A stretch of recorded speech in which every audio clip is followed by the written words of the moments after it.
नमस्कार, मैं हूं आनंद शर्मा और आप देख रहे हैं इंडिया आप तक समाचार। क्राइम आप तक इस प्रोग्राम को शुरू करने का उद्देश्य सिर्फ और सिर्फ यही है कि दुनिया भर के क्राइम्स की खबरें आप तक पहुंचे और हम लोग उन क्राइम्स से बचने के अपने उपाय कर सकें, लोगों के फ्रॉड में ना घुसें या फिर हमारा कोई नुकसान ना हो। हमारे चैनल को सब्सक्राइब जरूर कीजिए, लाइक कीजिए, शेयर कीजिए ताकि हमारी इंफॉर्मेशन आगे और लोगों को जा सके। आज मैं जो क्राइम स्टोरी लेकर आया हूं वो बहुत ही अजीब सी है। रिश्तों को शर्मसार करने जैसी चीज तो है, लेकिन इसके अंदर की जो प्रॉब्लम है उसको हम लोगों को ढूंढना है, उसको हम लोगों को समझना है। ये जो भी स्टोरी मैं सुना रहा हूं, मैंने पहले ही बताया कि स्टोरीज में मैं लोगों के नाम, जगह का नाम, ये सब ज्यादातर जितना हो सकेगा मैं अवॉइड करूंगा। ये जो इन्फॉर्मेशंस है ये sच्ची कहानियां हैं, सच्ची जुर्म की कहानियां हैं, कुछ गलतियां हैं उसकी कहानियां हैं, ये किताबी बातें नहीं। बात है भारत की ही, और महाराष्ट्र के किसी जगह के एक परिवार थे जिसमें पति पत्नी, 2 बच्चे, एक 13 साल का लड़का, एक 15 साल की लड़की दादा दादी के साथ रहा करते थे। इसका मतलब दादा दादी, दोनों बच्चे और उनके माँ बाप, ऐसे 6 लोगों का परिवार था महाराष्ट्र के वर्धा साइड में। वो लोग कमाने के लिए राजस्थान की ओर चले गए थे। राजस्थान में कुछ काम करते थे। राजस्थान में काम करते थे तो जो पति पत्नी थी वो दोनों काम करते थे, दोनों वर्किंग में थे। और जब लॉकडाउन हुआ तो वो लोग वहीं थे, महाराष्ट्र नहीं आ पाए। और वहाँ लॉकडाउन में भी उन लोगों को कुछ छोटा मोटा काम मिल गया तो वो लोग उससे काम करके गुजारा चला रहे थे। यहाँ भी महाराष्ट्र से वो लोग पेट पालने के लिए वहाँ पे गए थे। बात ऐसी है कि जब लॉकडाउन था तो लॉकडाउन के समय में बच्चों को मोबाइल दिया गया था, क्योंकि क्लासेस ऑनलाइन हो रही थी, पढ़ाई ऑनलाइन हो रही थी। कई जगहों पे तो मजाक मस्ती में लोगों ने बच्चों को मोबाइल दे दिया। बच्चों के हाथ में मोबाइल कितना खतरनाक है ये इस कहानी से आपको पता चल पाएगा। बच्चों को मोबाइल ज्यादातर न दें, अगर देते हैं तो आप लोग उस पर अपनी निगाह रखिए कि बच्चे लोग क्या कर रहे हैं, कैसा कर रहे हैं, वरना बहुत ज्यादा क्रिटिकल सिचुएशन आ सकती है। इस कहानी में ट्विस्ट तब आया जब लॉकडाउन हो चुका था। माँ बाप जो हैं वो बाहर चले जाते थे काम के लिए। दादा दादी चूंकि बूढ़े थे, वो लोग टीवी देखने में मगन रहते थे, या बूढ़े लोग हैं तो ज्यादातर सोने में ही समय चला जाता है। जीवन इसी तरीके से चल रहा था। कुछ समय बाद दादी जो है वो एक दिन पोती को निहार रही थी, जो 15 साल की बच्ची थी उसको निहार रही थी। तो दादी को पोती का पेट जो है वो सामान्य से ज्यादा बड़ा दिखाई दिया। मतलब उसको कुछ, अब बड़े बुजुर्ग तो अनुभवी होते हैं सभी चीज के लिए, उसने वो चीज देखा, नोटिस किया कि इसका पेट क्यों बड़ा है, इस तरीके से पेट क्यों बड़ा दिख रहा है। तो दादी जो थी उसको कुछ डाउट आया तो उन्होंने डॉक्टर के पास उस लड़की को लेके गए। डॉक्टर के पास जाने के बाद डॉक्टर ने जब चेक किया, अल्ट्रासाउंड वगैरह किए, तो पता चला कि लड़की 6 महीने की प्रेग्नेंट है। बच्ची कहीं आती जाती नहीं, लॉकडाउन है, सभी कुछ तो बंद था, माँ बाप ड्यूटी पे जाते, घर में दादा दादी रहते। फिर ऐसा कैसे हुआ?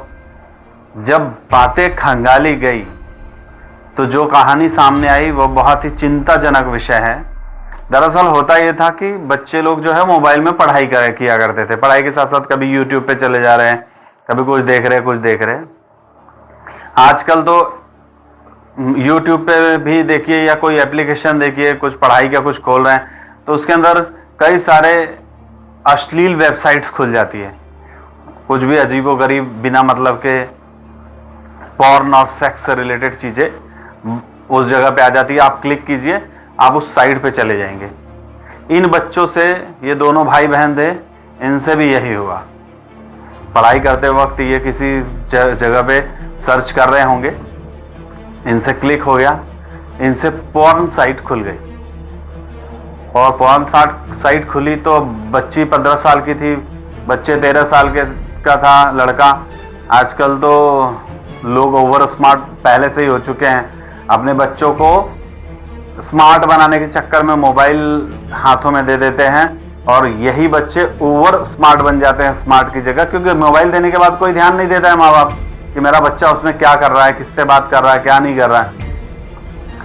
इस वजह से कई सारी दुर्घटनाएं घटती है और ये दुर्घटना उसी में से एक है, जो शर्मसार करने जैसी बात तो है, लेकिन क्या करें, जो है वो है। तो लड़का लड़की दोनों भाई बहन थे, इन लोगों ने पॉर्न साइट देखनी शुरू कर दी। सिर्फ पॉर्न साइट देखनी नहीं शुरू करी, पॉर्न साइट में क्या क्या कैसे किस तरीके से होता है वो सारी चीजें इन्होंने आत्मसात कर ली और इन्होंने उसका प्रैक्टिकल करना शुरू कर दिया। और इस प्रैक्टिकल की वजह से लड़की जो थी, उसकी बहन 13 साल के भाई की 15 साल की बहन जो थी वो प्रेग्नेंट हो गई और 6 महीने का उसको गर्भ रह गया।